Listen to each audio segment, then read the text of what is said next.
嗨，大家好，我是坦平树。今天是2025年9月5号，这一期我们继续胡聊胡适、胡指、胡 A 还有胡一静老师啊。今天这个胡适终于迎来了反弹就是连跌3天今天一根大阳线实现了这个对昨天的阴线的一个反包，金融消费者又看到了希望。市场全天震荡走势创业板指数领涨，截至收盘，沪指涨1.24%，深成指涨3.89%。创业板指数涨6.55%，昨天一根大阴线，今天一根大阳线，全部实现反包，并且沪指重新站上了3800点，沪深两市全天成交额2.3万亿，就是昨天是放量下跌，今天是缩量上涨，今天的成交量比昨天少2400亿，但是它还维持在2.3万亿以上。咱们在节目里面一直强调咱们主要看成交量，看量价配合，这个成交量如果在1.5万亿以上，基本上还是比较安全的。也就是说，这一轮行情你不能说它结束了。什么时候成交量跌到1万亿以下，那就宣告结束，对吧？成交量它不太好骗人就是每天有大量的资金在里面进出说明这个赌场还是比较红火的，生意还是不错，比较活跃。今天对金融消费者来说也是相当友好的一天因为今天4800只个股上涨，下跌的不到500只今天更像是牛市，因为牛市的走势就是大部分股票都在涨，只是涨多涨少的问题，下跌的只是极少数。这个跟这个指数和金融消费者的这个体感完全一致。指数涨了，金融消费者账户的钱也多了，不像过去的吧，指数涨了，金融消费者账户缩水了，赚了指数不赚钱，对吧？但是今天不一样至于接下来这个指数牛市能不能持续，谁也说不好昨天咱们节目就说了，这个指数牛市它没有结束，但是个股这个你很难把握你要踩不中这个主线，基本上恐怕在里面就是炒个寂寞。每日经济新闻他说大涨反包 ，A 股调整结束了吗？说3连跌后 A 股终于迎来修复。从短线出发，正是因为本周市场回调幅度已经够大，这个修复是如期而至也好，虽迟单到也罢，总归是要来的，该来的总要来这个每日经济新闻引述了3家券商的观点基本上都是偏乐观的。国金证券认为市场无实质性利空，中期震荡向上格局有望延续。华安证券说总的来看，9月内外部无明显风险，市场有望延续向上趋势。这个申万宏源说短期调整兑现后，至少能够维持有机会的震荡势。这个财经杂志他刊登了一篇叫封面文章，这文章非常长标题就叫 A 股慢牛谁来接力。他的文章他就认为 A 股目前是慢牛走势他文章里面说的他说 A 股历史上从未有过慢牛，他说但此轮行情和过去牛市并不一样。但是数据显示今年以来截止到8月28号他说上证指数上涨14.7%说了一堆如果从3000点算起呢，涨到3800点，涨幅是24%。从2014年到2015年的牛市里，上证指数在不到1年时间从2000点左右上涨至5178点，高峰涨了3000多点。也就是说，他认为现在这个走势是慢牛走势。谁是 A 股慢牛的推手？文章说市场参与者们从政策、宏观经济、流动性、产业趋势、海外市场变化等各个方面寻找牛市的脉络。市场上涨有2个因素，一是盈利增长，另一个是利率下行。目前市场对利率下行的预期还是比较强的。中泰证券首席分析经济学家李迅雷对财经表示1995年日本央行降息0.5个百分点，开启了零利率时代。日本股市在1995年到1996年1年内上涨了55%，有一定的可借鉴处。不少市场人士给这轮行情贴上了水牛的标签，这恰当的描述了此轮上涨主要由流动性驱动，基本面如盈利增长和经济复苏尚未强劲显现，但政策支持最终可能转化为更好的基本面。你看他说的他说政策支持目前的这些政策出台的宏观政策可能会转化成更好的基本面，这叫什么话吧？他说目前更多的是势头，就是趋势，而非实质。他说但鉴于投资者行为转变，并非完全无基础，当前的上涨比2015年更具机构驱动性，可能提供稳定性。牛市的感受并不属于所有参与者。说今年是科技股的牛市，我还在老消费里躲牛市。一位散户投资者感叹。一位私募机构人士表示，今年只能说勉强跟上指数，但前几年成长股投资挖的坑太大了。4年前买的基金终于回本了，离场后看着蚂蚁 APP 上面显示的赎回后收益每天都在上涨，可惜又错过牛市。一位上一轮牛市里跟风买入的基民表示，这个倒也没必要这个难受啊，如果他不卖啊，不赎回继续放在里面，那他肯定是在赚钱，但是他到底什么时候赎回呢？我们每个人都觉得自己能够在最高点赎回，事实证明那是不可能，对吧？他已经被套4年，如果他现在不出来啊，他很有可能接着被套4年，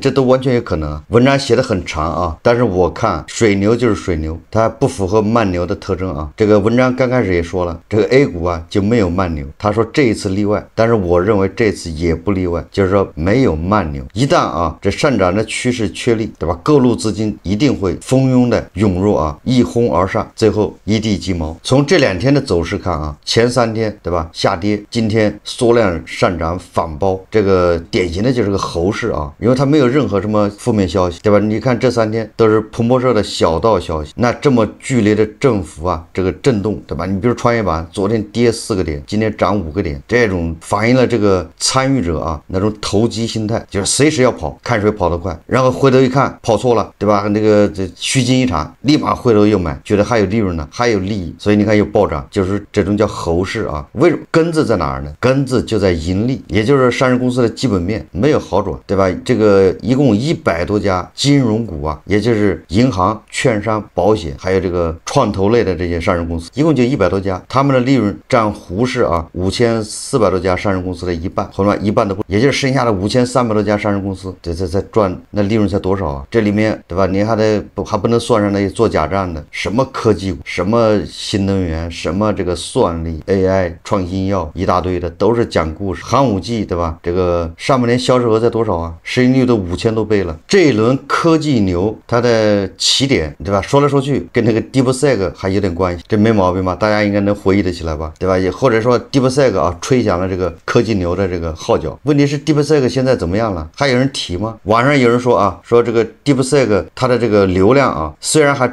独占第一梯队，它跟国内的比啊，但流量下滑趋势明显。7月访问量降至35万人次啊，相较2月的啊，7月份应该是35000万次啊，那2月份呢是61000万次，将近跌掉一半了。尽管行业老大的位置依然稳固，但其流量红利已明显衰退，增长压力持续加大。那个第2梯队是豆包，说7月访问量是7000万次，那你的体量跟那个 DeepSeek 差远了，对吧？人家是35万次，你只有它的1/5。那第3梯队呢？什么阿里通义、腾讯元宝，什么啊，还有其他的啊，那个访问量就更低了，它只是豆包的1/3、1/4，就是无论是 DeepSeek 还是豆包，还是什么阿里通义、腾讯元宝，访问量都是对吧？断崖式下跌，都是腰斩的走势。针对有记者啊问啊，关于中美 AI 差距到底有多大的提问，这个 DeepSeek 的这个是创始人吧，梁文峰，他回答的倒是啊实事求是啊，比较直接啊。梁文峰说啊，他说在表面上中国 AI 与美国可能仅有1-2年的技术代差，他说但真实的差距是原创和模仿之差，他如果这个不改变，中国永远只是追随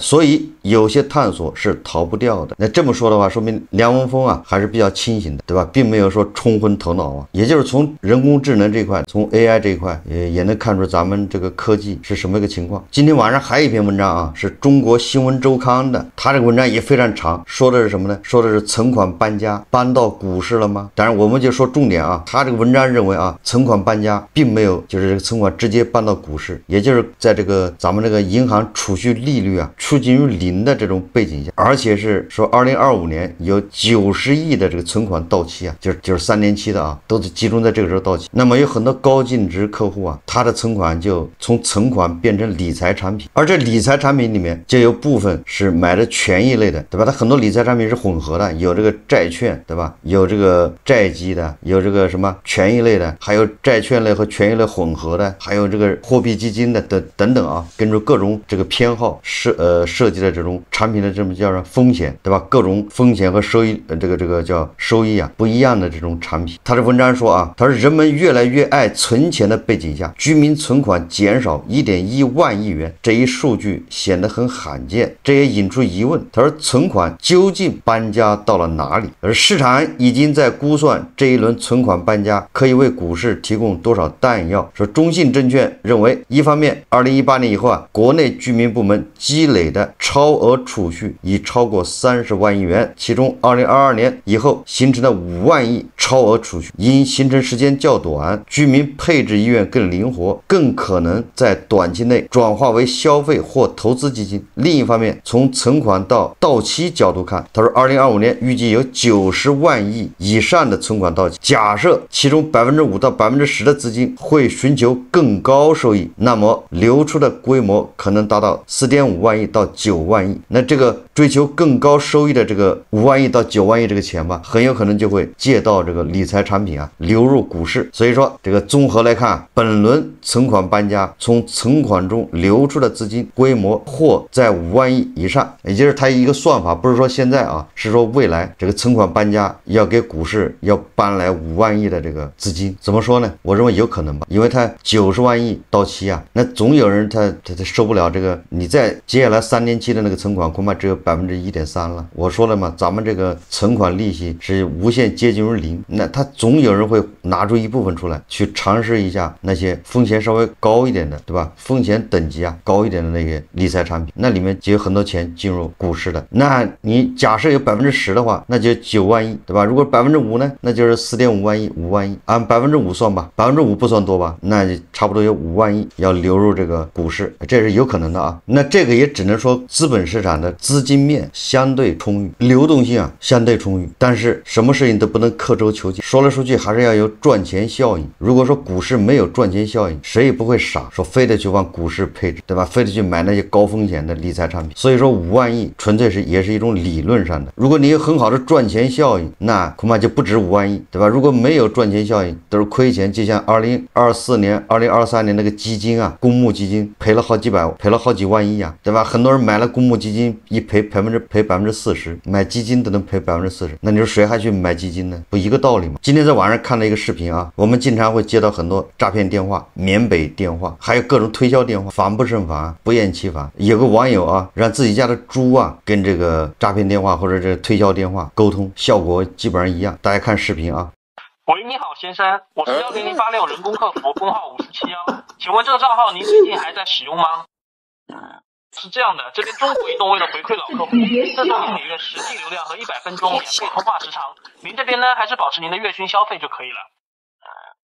我们这边赠送成功之后呢，就是前6个月每个月还会给您赠送2G 的流量。这边13是您本人在使用是吧，先生？这边就是为了确保是您本人本期享受到了这个优惠活动的话，中国移动会给您发送一个6位数的随机码短信啊，您这边注意查收一下，先生。先生，这边显示发送成功了，您查收到的话就是有一个6位数的随机码，您这边口头给我报读一下。先生能听得清楚吗？喂，你不要老是我说什么你能听得清楚吗？能听得明白吗？哎呦我的妈！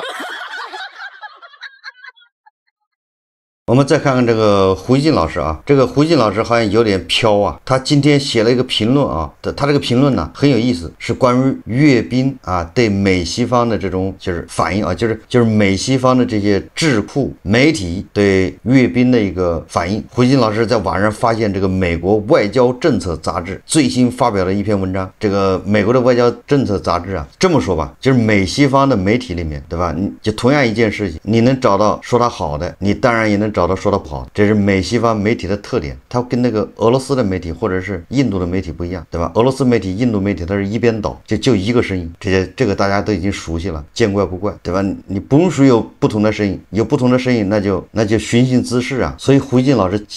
就是精挑细选，选中了美国外交杂志、外交政策杂志发表了一篇这个评论。这个美国人啊，美国媒体或者美国人，甚至美国的官员呢，唱空美国那是司空见惯的。我印象中好像那个美国的国防部长郝克塞斯是不是？他就动不动就唱空美国，他一会儿一说对吧？印度啊可以在半小时之内摧毁美国的什么舰队，一会儿又说什么，反正就是经常我看到就是唱空美国，就是美国不行，对吧？这个在美西方很正常，但是胡锡进老师就专门找这样的，简单的说啊，就是美西方吓尿了，吓尿体啊。但是胡锡进老师非把它写得好长，而且这个整篇文章里面都没有说美西方吓尿了，但是处处好像都有尿迹啊，对吧？他整个评论里面没有一个尿字，但是好像处处都是尿点，跟胡锡进老师以往的这个评论不一样啊。胡锡进老师评论他都是老胡认为，本院认为，他这回转的是外交政策杂志的文章，所以他里面全是啊文章提及、文章认为、文章说，我找了半天没找到老胡认为。然后有网友就说啊，说老胡的博文就像老胡的脸越来越，还有人说啊，说老胡从美西方媒体对吧，说那么多文章中终于找到